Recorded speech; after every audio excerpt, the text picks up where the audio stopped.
Hello and welcome to my channel. Today we're going to be talking about how to homeschool or homeschooling in the state of Florida. And we're going to cover a variety of subjects in that area for you.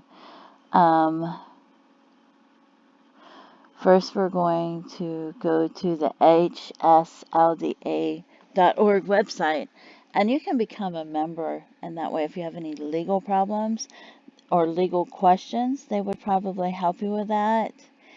And when you go to their website, they say there are 3 options for homeschooling. And the school required ages are 6 to 16. There is a notification required for option 1. Teacher qualifications, there's none for parents. There's no state mandated subjects. And it says assessments required, no except for option 1. And there are no immunization requirements. How to comply with Florida's homeschool law according to hslda.org at this time. And you can go there to check if it's changed when you're watching this to get any updates. Option 1, file with a notice of intent to homeschool. Within 30 days of beginning your homeschool program, you must file a notice of intent to establish a home education program with the county superintendent. It says you don't have to do it every year, but it must include the full legal names, addresses, and birth dates of your homeschool students. And you can use their attorney-designed notice of intent form if you are a member.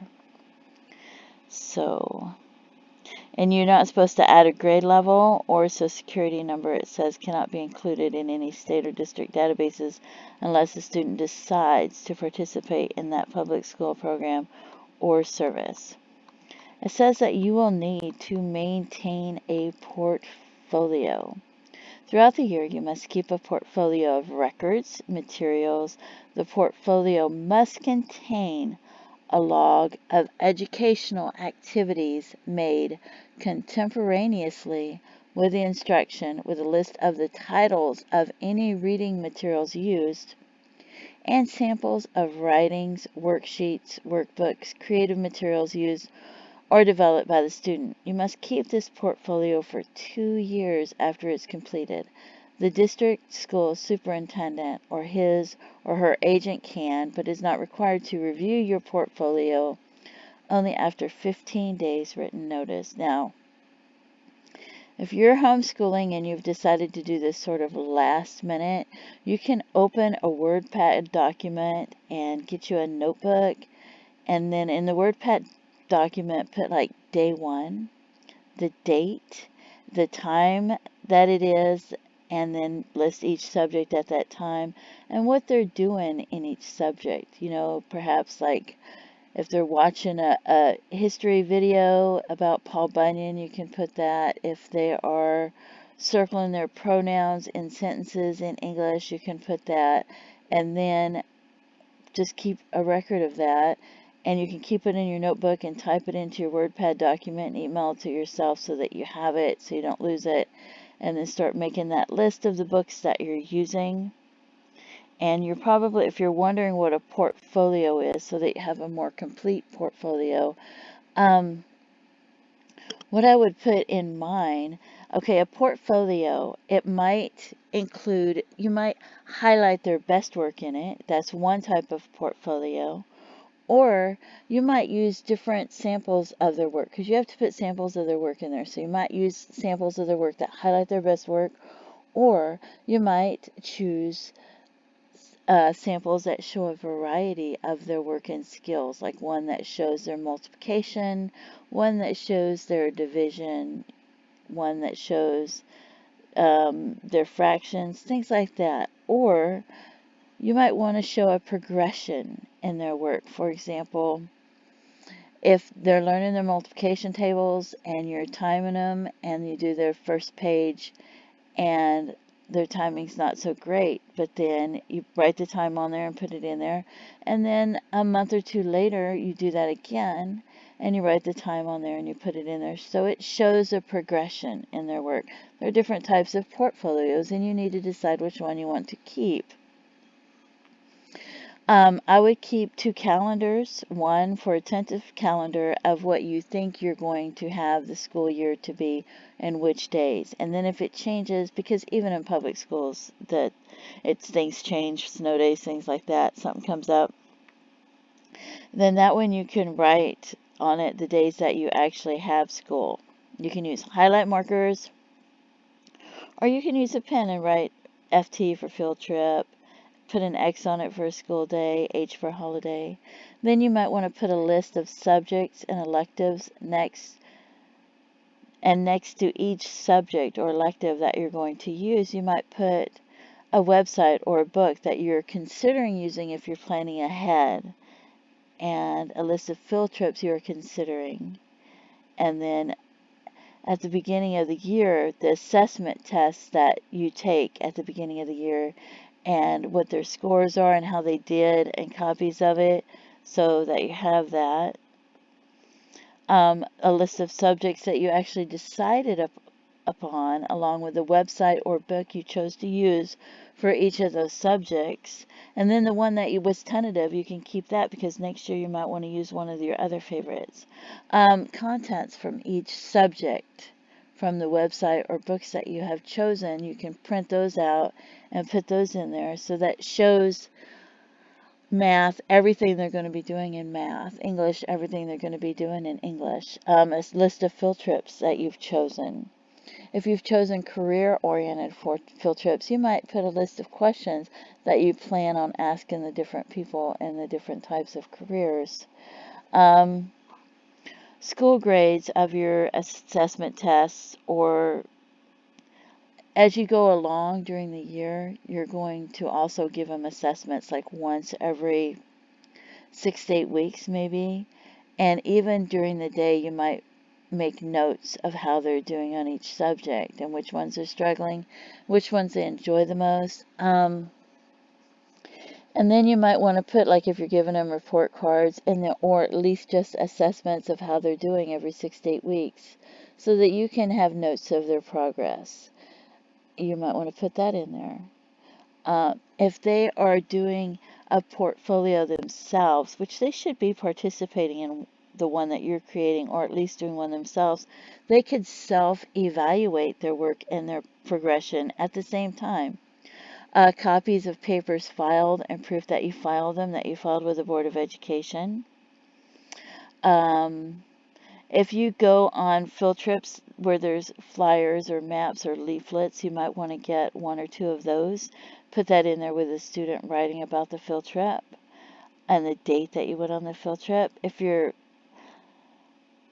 going on career-oriented field trips, the list of questions you could ask would be like maybe about teamwork, working alone, organization skills they use, education they needed, problem-solving skills, meeting deadlines, what their day entails, and if they use computer or emails, and the general knowledge needed to do their jobs.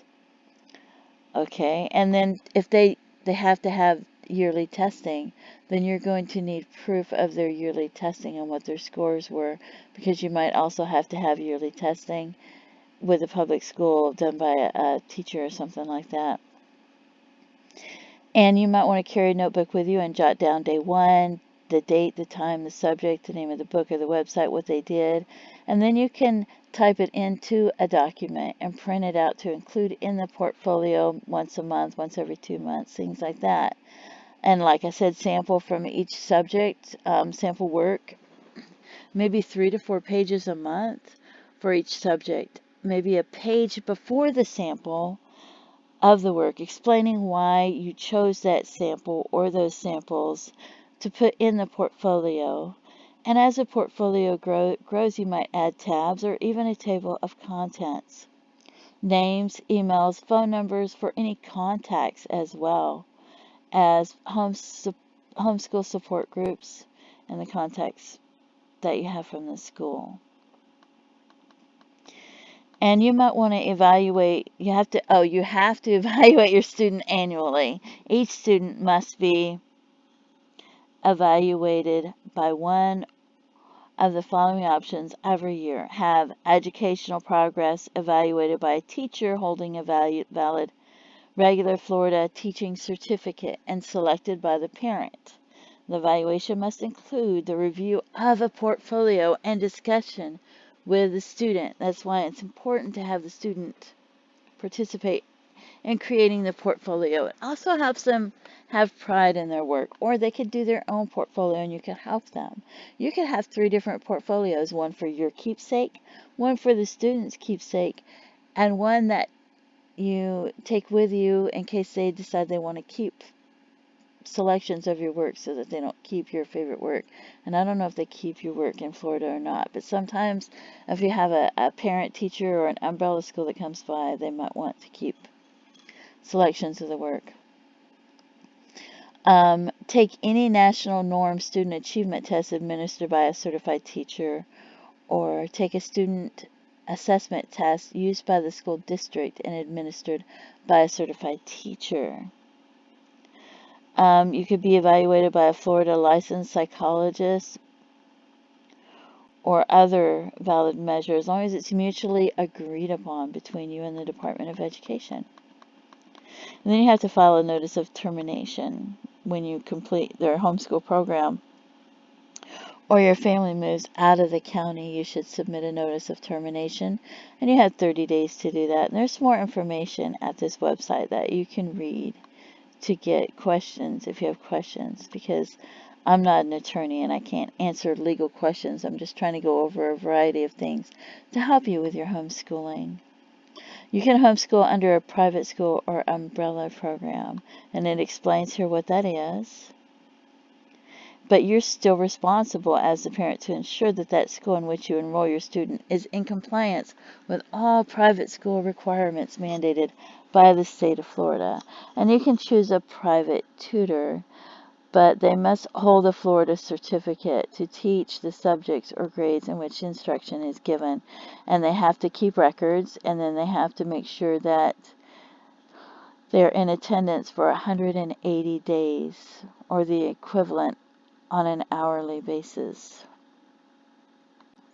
And then you can go to the Florida Department of Education, and they have parent home educational resources. And there's a contact, and it tells you have to file a letter of intent. There are annual evaluations are to be turned into the school district that you reside in, and you have to file a letter of termination. It talks about the Family Empowerment Scholarship. And then there are links for resources for parents. So they have the FLHSA was founded as a way to support modern homeschool families. And they have the Parent Educators Association. And they have the Home Education Foundation. And then there's frequently asked questions. And the frequently asked questions is very lengthy. And it has quite a bit of information. And I have a lot of tabs open, so I might, there it goes. It tells you what is home education, who can teach, what is the responsibility of parents who establish a home education program. And I'm just going to scroll through this so that if you want to pause the video to read it, that you can. Because it has a lot of very useful information. But I don't want to read it all. And you can just pause it if you want to read it.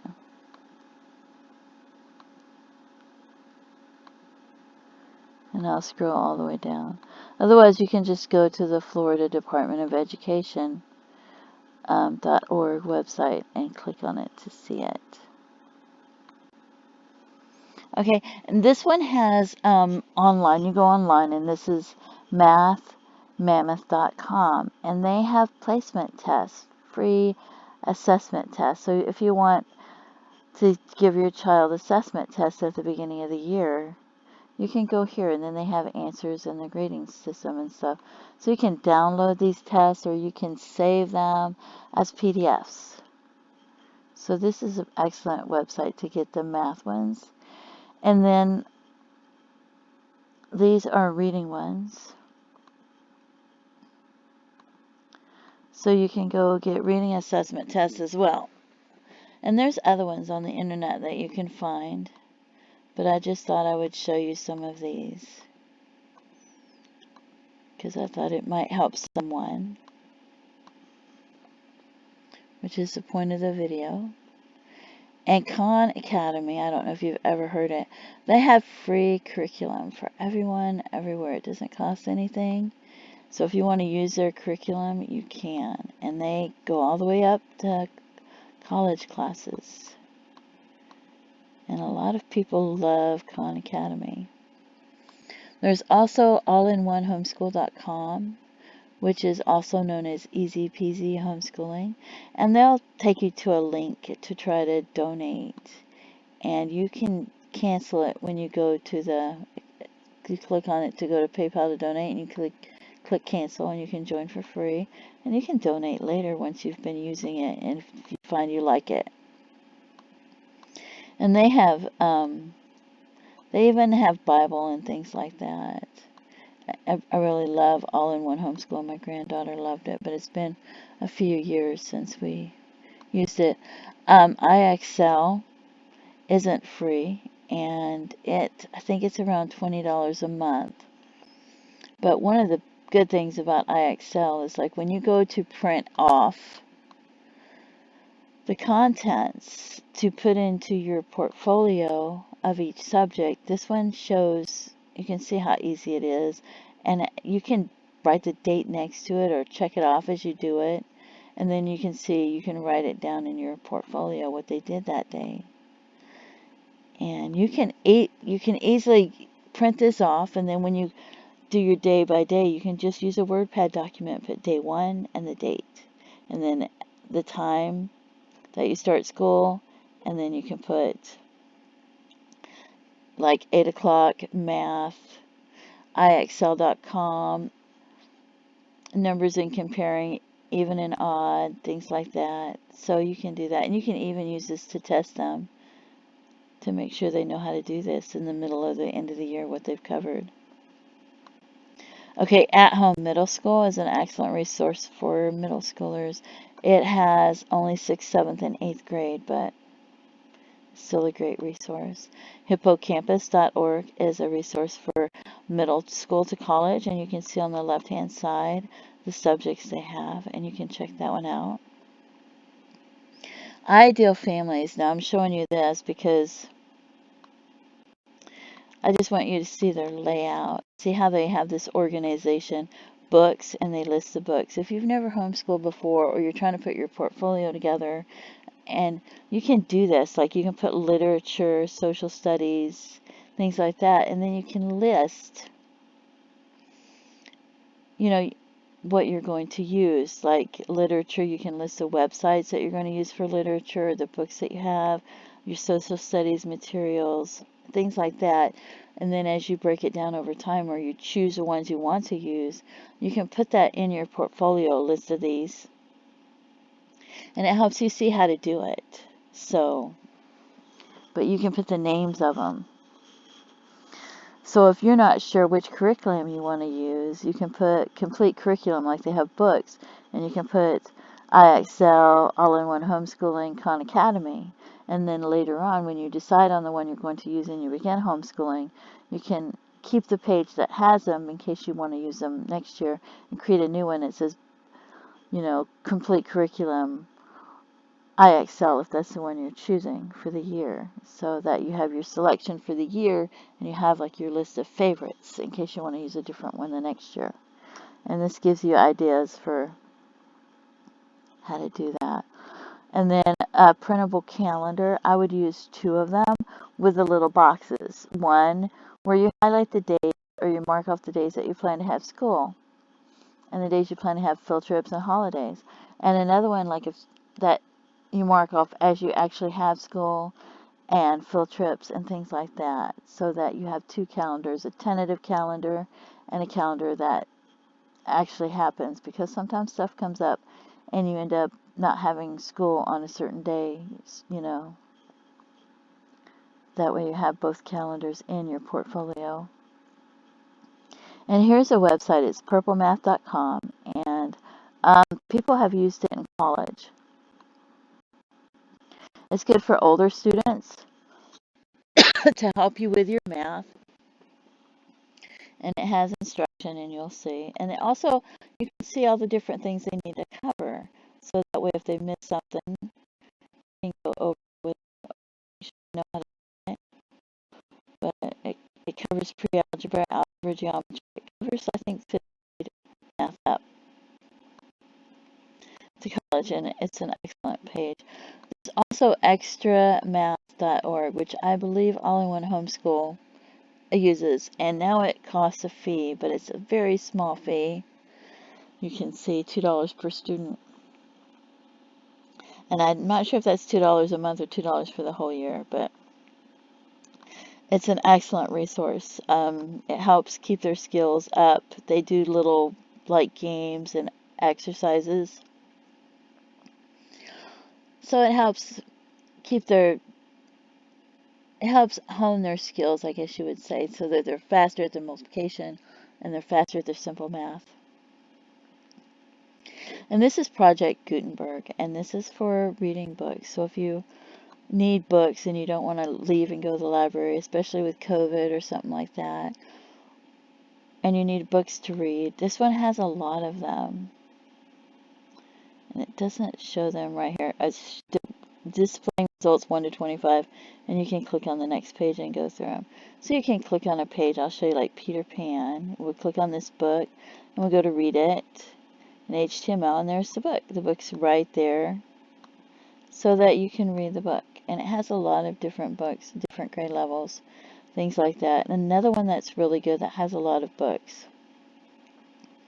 is this one. You can see the address in the upper left-hand corner.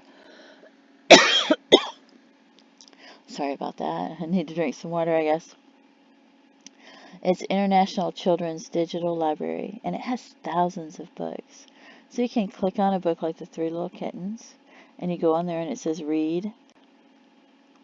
And there's the pages, and you can click on a page. And then on the right-hand side, you can see where you turn the page left or right. So it's very easy to use.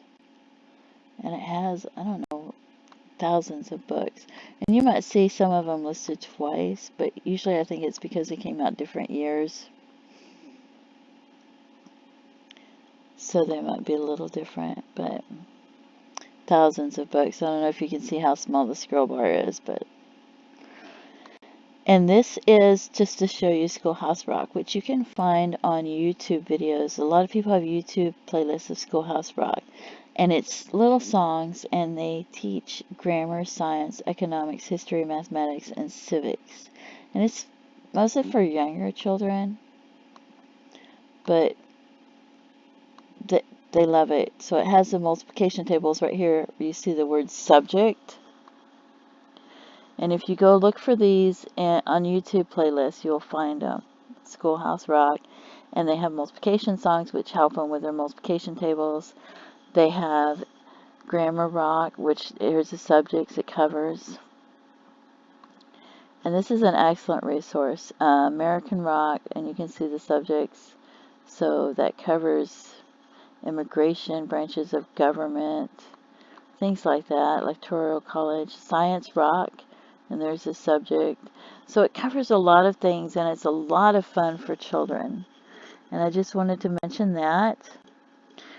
And then you also, when you're making your portfolio, you're going to want a list of contacts. And something that's a great resource is homeschool support groups.